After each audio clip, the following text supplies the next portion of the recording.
Hello and welcome to yet another episode of the news series. My name is Pooja Dwivedi. Today we are going to discuss in detail about the budget.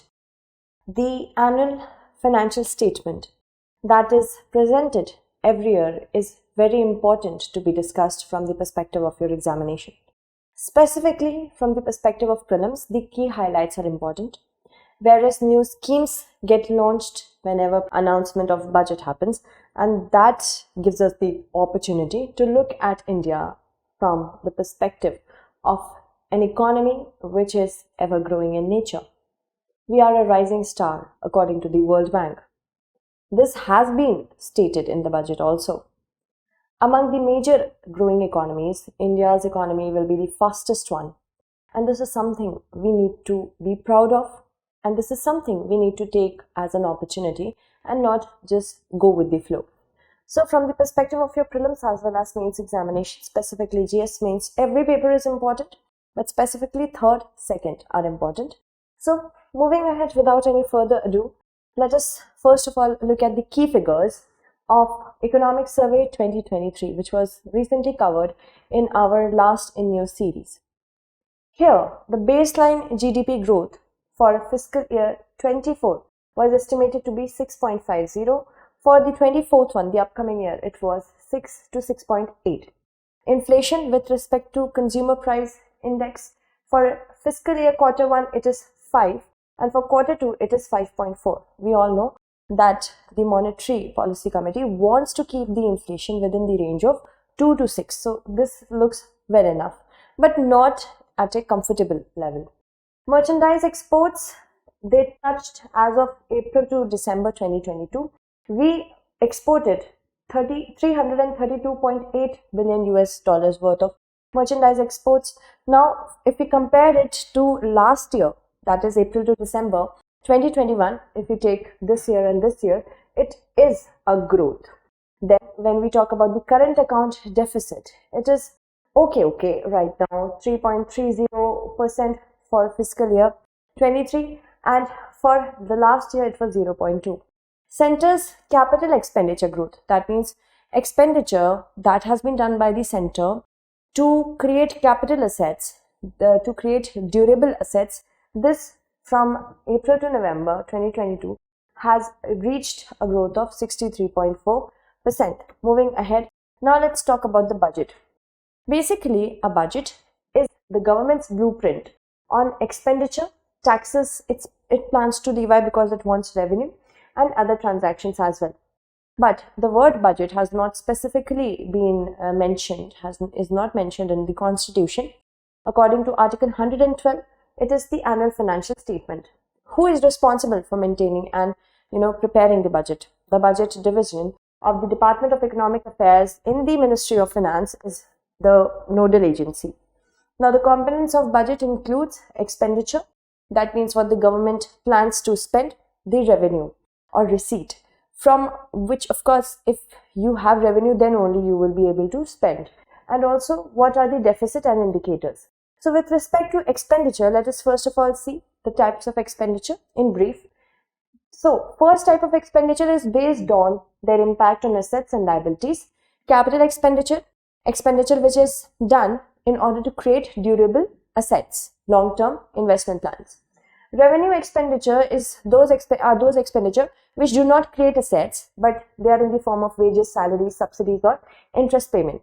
Now, depending on the manner in which it affects the budget, different sectors, the expenditure can go from general services, economic services, social services, and grants and aid plus contribution as well. So there are two types of expenditure. Then we have receipt. First is revenue receipt. These are those receipts which are not related to any increase in liabilities. That means if we are receiving this revenue, it is not creating any sort of liability on the government that we have to pay them back. The government has to pay it back. So it comprises of revenue from taxes and non-tax sources, both. Now, non-debt receipts, these are a part of capital receipts only, but they do not generate additional liabilities. Okay. So revenue is there, but it is not making the government to come in debt. Recovery of loans and proceeds from disinvestment are certain types of it. Then there are debt creating capital receipts. These are the ones that involve higher liabilities. Revenue is coming, but it has also created debt on the government, and future payment commitments are also created on the government. Now, as you can see, if we look from a bird's eye view, the key numbers estimate for fiscal year 23, the growth is estimated at 7%. Government is going to spend rupees 2200 crore for high value horticulture. Of course, in order to push farming, specifically with respect to horticulture, government is doing a lot. Then agri credit target, it has increased to rupees 20 lakh crore. Government is going to spend rupees 2200 crore for high value horticulture. This has been repeated. The proposed capital expenditure, that means the government that is, it is going to spend on the creation of durables, that is also going to increase, and this has been rupees 10 lakh crore for fiscal year 24 up. This has been upped from 33% if we compare it to the last year. That means more employment, more creation of investment in industries which are going to give us these kind of assets. It is also planning to increase PM housing outlay to rupees 79,000 crore. It has already done that. So in order to provide home for the urban poor, this is also good news. It is planning to spend rupees 15,000 crore on vulnerable tribal groups over the last 3 years. So it is important from your examination to study about them. New tax regime which has been brought out, it is default one, and people will have the option to choose old regime. So this is a relief. Then no tax for income up to rupees 3 lakh per year. Also, the government will cut personal income tax slab to 5 from 6. This is a good news.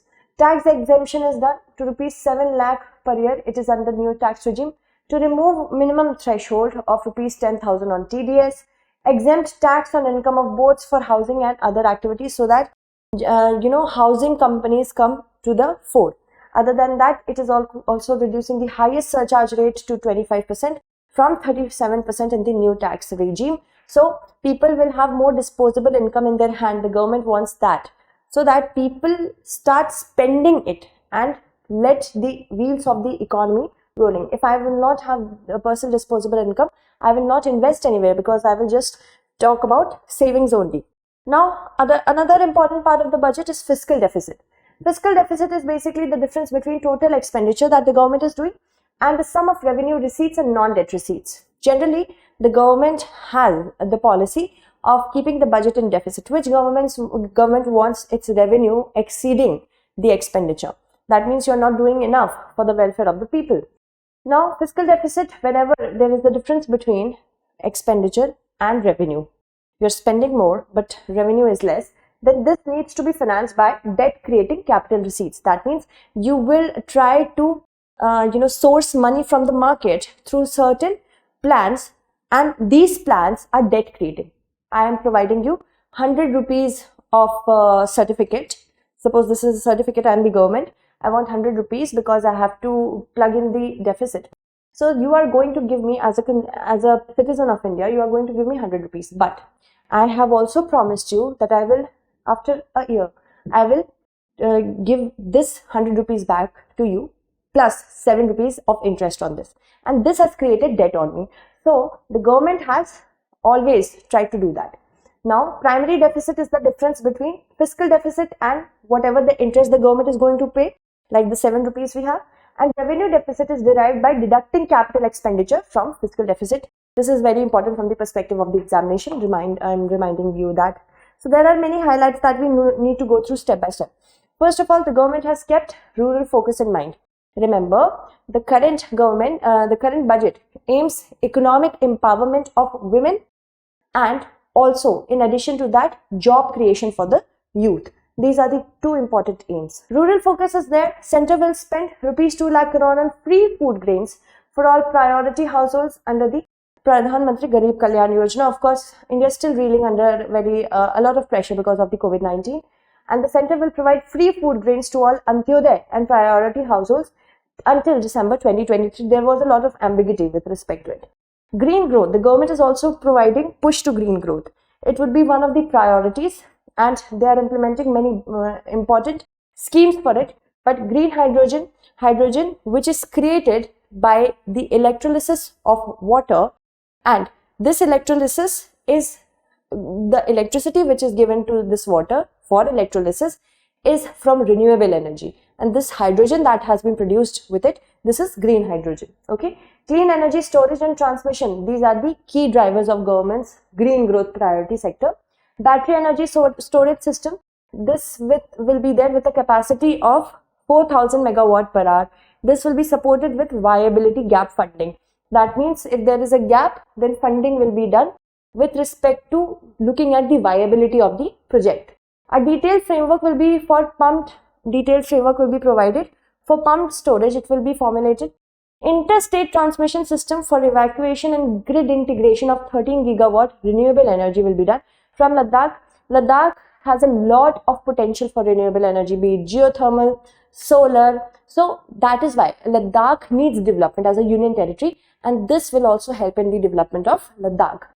Okay, so from Ladakh will be constructed with an investment of rupees 20,700 crore, which will also include the central support of rupees 8,300 crore.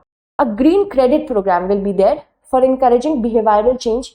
It will be notified under the Environment Protection Act, remember this. So green credit program will incentivize people to change their behavior when it comes to choosing climate friendly initiatives, climate friendly, or you can say options. For agri sector, let us look at the key takes. It wants to reform the agriculture sector, continues, and after its legal reforms had to be repealed, an open source digital infrastructure will be developed. That means this source will be open to everyone and anyone can make changes. Of course, people will need to verify the information that is given in this open source, because it is open to changes like Wikipedia is. So open source digital infrastructure will be there so that people can give and take information. An agriculture accelerator fund which will be focusing on youth in rural areas will be created. Government is going to spend rupees 2,200 crore for high value horticulture so that we can be an export oriented country. We need foreign exchange. Government has also increased agri credit target to rupees 20 lakh crore so that people in the farming sector do not fall into the traps of money lenders and other informal sources. For health, there is a mission to eliminate sickle cell anemia by the year 2047. This will entail awareness creation, universal screening of 7 crore people in the age group of 0 to 40 years in tribal areas, because this is the target group which is infested with sickle cell anemia. And collaborations between the central institution and state government will also be done. The Union Health and Family Welfare Ministry has been allocated rupees 89,155 crore in the union budget. So of course, we can see that during the COVID-19 pandemic, our health sector was overstressed and overstretched. Because of that only, it has become a priority, because in this country or the entire world, such viral infections will come over and over again, because we are in an apocalyptic stage when it comes to biodiversity. So for that also it is a good news. This is a rise actually of mere 12% when we compare it to the revised budget estimates for fiscal year 23. For educational infrastructure, specifically with respect to tribal schools, 𝐏𝐤 modern schools will be built in the next 3 years. 157 new nursing colleges will be established in collocation with the existing 157 medical college since 2014. For capital expenditure, the government has said that at rupees 10 lakh crore, the centre's capex target for 23-24 is 33%, which is higher than the budget estimate of rupees 7.5 lakh crore for the last year's budget. For Pradhan Mantri Awas Yojana, we have already said that the budget has allocated rupees 79,000 crore so that urban poor can live in peace. The outlay of PMAY is being enhanced by 66% to over 79,000 crore.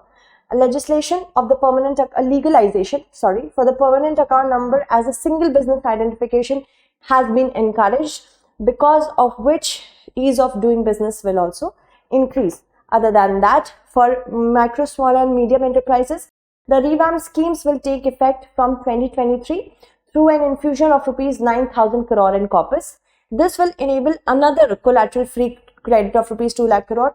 Collateral-free credit means what? Collateral-free credit means getting loans without keeping anything with the banks for mortgage. So this is a collateral-free loan. Further, the cost of credit will be reduced by around 1%. For construction, The government is banking on it because it is going to fuel domestic demand and public investment to propel growth at a time when the world is looking at recession. Moving on, for DBT schemes, direct benefit transfer for youth, to provide support to 47 lakh youth in 3 years, DBT, direct benefit transfer, will be there for Pan-India National Apprenticeship Scheme. The center will borrow rupees 15.43 lakh crore via bonds in 23-24 on a gross basis. For net terms, it will be 11.8 lakh crores. DigiLocker is also being encouraged when Finance Minister Nirmala Sitharaman has said that she has announced that the expansion of the government digital certificate depository, it will be for the fintech sector. So financial technology sectors will also boost up. Digital India, this is what India wants, and DigiLocker is a space where we can lodge and store our documents digitally, so that it is a hassle-free movement whenever we need. Expansion will be there for the fintech sector. For custom duty, mobile phone production in India, it has increased from 5.8 crore units valued at about rupees 18,900 crore in 2014-15 to 31 crore units valued at rupees 2,75,000 crore in the last fiscal year. This is also showing that India is a digitally active country and a youth as well. Relief is there in custom duty on import of certain parts of mobile phone such as camera lens and the rest, so that more manufacturing units can be set up in India. Alright, moving ahead for the next part. Personal income tax, as you can see, for 0 to 3 lakh, the personal income tax will be nil. For 3 to 6, it will be 5%. For 6 to 9 lakh, it will be 10%.